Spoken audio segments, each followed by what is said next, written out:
En Brujos y Científicos nos metemos de lleno con la información de actualidad porque seguramente estuvieron viendo, si siguieron las redes y las noticias en estos días, una noticia que realmente llamó la atención porque se trata de esta expedición del Talud Continental 4, una histórica expedición al cañón submarino Mar del Plata. Digo que es irrelevante porque ahora nos vamos a meter de lleno en la relevancia científica que esto tiene, pero nosotros vemos también la importancia que ha tenido en términos sociales y culturales porque muchos de los que no somos más brujos que científicos y poco sabemos de las profundidades de nuestro océano, estuvimos allí siguiendo la transmisión en vivo de las imágenes que se recogían de esa zona. Pero para charlar sobre esto, amigos, tenemos en línea al doctor Jorge Marcovecchio, doctor en Ciencias Biológicas de la Universidad Nacional de Mar del Plata, con postdoctorado en Química Ambiental de la Ehime University de Japón, investigador superior de CONICET, jubilado, y además académico de la Academia Nacional de Ciencias y de la Academia Nacional de Ciencias Exactas, Físicas y Naturales, pero ante todo un amigo nuestro. Jorge, buenas tardes. Valentín Belsa te saluda. ¿Cómo estás? ¿Qué haces, Valen? Buenas tardes. ¿Cómo andás? Bien, bien, con muchas ganas de saber, en primer lugar, ¿qué es el cañón submarino Mar del Plata? Para ir de atrás para adelante con la información. Bueno, mira, el cañón submarino es una depresión que se da en el fondo del océano a la altura de Mar del Plata. En realidad no es el único, hay unos 6 o 7 cañones alineados que van desde más o menos el centro de la desembocadura del Río de la Plata hasta la zona que divide, digamos, geográficamente la provincia de Buenos Aires y la de Río Negro, que en el área del océano se llama el Rincón. Esos son cañones alineados y son como, si vale el término, rajaduras que hay en el sistema de mucho más profundidad que el resto. Estos son fenómenos naturales que se han dado por la propia conformación del sistema. Digamos, en el momento que el océano Atlántico se forma, hay una serie de tensiones y eso hizo que se rompieran, digamos, en varias zanjas muy grandes, muy profundas, y son estos cañones. Y la ubicación de este cañón, específicamente en cuanto a las corrientes, es lo que le da también mayor relevancia, podemos decir. Bueno, a ver, los cañones son cañones alineados que van en forma más o menos oblicua de noroeste a sudeste, frente a la costa argentina, casi todos ellos frente a la costa de la provincia de Buenos Aires. Particularmente, que se está viendo ahora, está a la altura de Mar del Plata, y son sistemas muy profundos, digamos, son sistemas que arrancan en los 1200 a 1300 metros y llegan algunos hasta los 3500 o 3700 metros de profundidad. Uno tiene que pensar esto, estamos hablando de 4 kilómetros de profundidad prácticamente. Este es un tema que a veces es difícil de considerar para quien no está en el tema. Nosotros estamos acostumbrados a ver el mar como una superficie y lo consideramos una cosa inmensa, gigante, pero siempre vemos la fase superficial. Claro. Vos pensá que casi todas las actividades que llevamos adelante, actividades de diversión, de uso vacacional, de pesca, de navegación, etcétera, se hacen en la superficie del océano. Claro.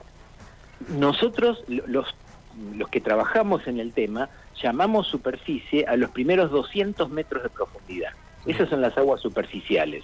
Y son las aguas que tienen iluminación, son aguas en las cuales, si vos te tirás a bucear, vas a ver, claro, porque hay luz, penetra luz. Por debajo de los 200 metros, la luz ya prácticamente no penetra y entras a un área de aguas oscuras.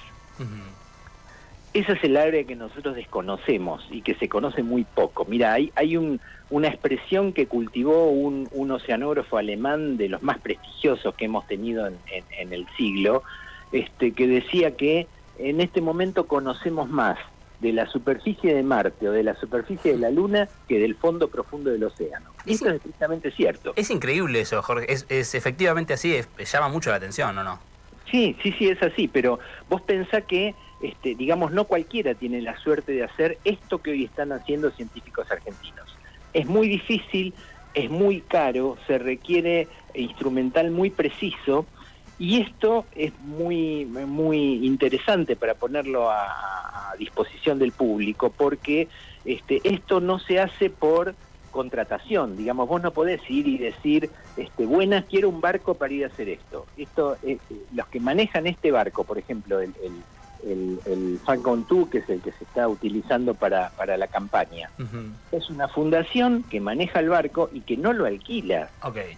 Lo que hace es sacar a concurso internacional, analizar todas las propuestas que se hacen y elegir las mejores. Esto quiere decir que la propuesta que presentó este grupo de científicos argentinos estuvo entre las mejores porque se está llevando adelante. ¿Cuál es la relevancia, Jorge, entonces, o la magnitud, podemos decir, de esta expedición? ¿Y qué se puede esperar? Bueno, entiendo que poco, porque si es una zona poco explorada o desconocida, ¿qué se puede esperar de esta expedición? Bueno, la expedición es de una importancia trascendental, realmente. ¿Por qué? Porque nosotros en Argentina prácticamente no hemos generado información, un volumen de información importante de este tema. ¿Por qué es importante? ¿Por qué la gente debería decir qué bueno que se está haciendo esto? Vos que sos un periodista muy de meter la cuchara en muchas cosas y de revolver cosas, vos sabés que hoy hay dos parámetros que son los que están manejando prácticamente cualquier proceso que se lleve adelante en el mundo, que son el conocimiento y la información. Esta campaña genera conocimiento, Valentín. Claro. Esta campaña genera conocimiento y permite que vos sepas qué hay, en este caso, por ejemplo, especies biológicas, qué especies hay, en qué lugar, cómo se agrupan, qué tipo de organismos son, por qué están ahí, por qué hay, digamos, temperaturas más altas en un lugar y más bajas en otro, por qué están dispersas, por qué hay áreas donde hay más cantidad de, por decirlo de alguna manera, de moluscos que de artrópodos, digamos, distintos grupos zoológicos, pero todo eso tiene una importancia trascendental para poder caracterizar el sistema. Si mañana alguien quiere venir a hacer un trabajo particular ahí, digamos, a esa profundidad no se pesca, pero sí, por ejemplo, se podría intentar tener proyectos de minería, se podría intentar tener proyectos de extracción de petróleo. Bueno, parece que hay que saber dónde se podría perforar y por qué, sin molestar organismos, sin estropear sistemas importantes. Esto está generando ese tipo de información. Estamos, Jorge, en tiempos en los que hay que aclarar hasta lo obvio, bastante complicados en ese sentido, pero aprovecho estos tiempos para preguntarte, darte el pie, Jorge, ¿por qué es tan importante que la ciencia argentina tenga esta relevancia? Hablamos siempre de presupuesto, pero también de visibilidad en cuanto a lo que se consigue, a lo que consiguen los científicos argentinos. Mirá, Argentina ha tenido a lo largo del siglo XX, por ejemplo, pero en realidad viene de bastante antes también, una historia universitaria realmente muy buena, muy exitosa, universidades muy sólidas que generaron profesionales de primera línea reconocidos en todo el mundo. ¿Por qué esto fue un tema importante? Porque uno puede mirar muy fácilmente los países que hoy llamamos países desarrollados, que son en general buena parte de los países industrializados, digamos Japón, Alemania, Francia, Inglaterra, Estados Unidos, Canadá, Australia. ¿Qué tienen en común esos países? Que previamente a su desarrollo hicieron un gran desarrollo científico, lo que les permitió tener el desarrollo. Claro. Es absolutamente inviable pensar en el desarrollo de un país que no tiene ciencia. Y en nuestra región tenemos algunos ejemplos que son muy concretos. Mirá, por ejemplo, el caso de Brasil. Brasil es un país que tiene infinidad de problemas, no tenemos duda, esto es Latinoamérica, pero tiene la ciencia más poderosa que hay hoy en Argentina. Entonces, ¿qué consigue Brasil? Incluirse rápidamente entre los países que están camino al desarrollo. Claro. ¿Por qué? Porque tiene con qué hacerlo, tiene herramientas. El hecho de esta suerte de ninguneo y de desmantelamiento que está teniendo el sistema científico hoy, lo único que nos condena es a la dependencia más profunda, más absoluta y más triste. Jorge, para nosotros, sabes que es un placer enorme charlar con vos, pero además cuando la ciencia empieza a hacer noticia, siempre es interesante salir del titular. Sobre todo, bueno, vos estuviste en Japón, ahora estamos viendo una serie de fenómenos que podemos decir que preocupan, ¿no? Y ahí la ciencia empieza también a tener un rol relevante en cuanto a la comunicación. Sí, vos supongo que te referís al tema del terremoto que se produjo ayer en el norte de Rusia y que pone en riesgo cierto las costas de Japón, claro, por lo que leí, de Hawái y de Chile también. Esto es un tema, el Océano Pacífico es una cosa muy particular porque, digamos, todos los fondos oceánicos y sobre toda la estructura sobre la cual están montados los continentes también, está conformada por una estructura muy parecida a la cáscara de un huevo golpeada, craquelada. Son pequeñas placas que calzan una con otra y cuyo ajuste es muy dinámico. Entonces, cuando una de esas placas se mueve por algún fenómeno, por el que sea, del interior de la Tierra se libera energía. Eso es lo que llamamos un terremoto. Esa liberación de energía puede ser pequeña, y son pequeños temblores que los que viven en zonas sísmicas, digamos en México, en Japón, en cualquiera de esos lugares, casi ni se dan cuenta que ocurrieron, y les ocurren casi cotidianamente. Ahora, cuando la energía liberada es más grande, por lo que leí, este terremoto de ayer en Rusia estuvo por encima de los 8 grados de magnitud. Esto es una cosa muy fuerte realmente. Claro. Eso genera una gran cantidad de energía.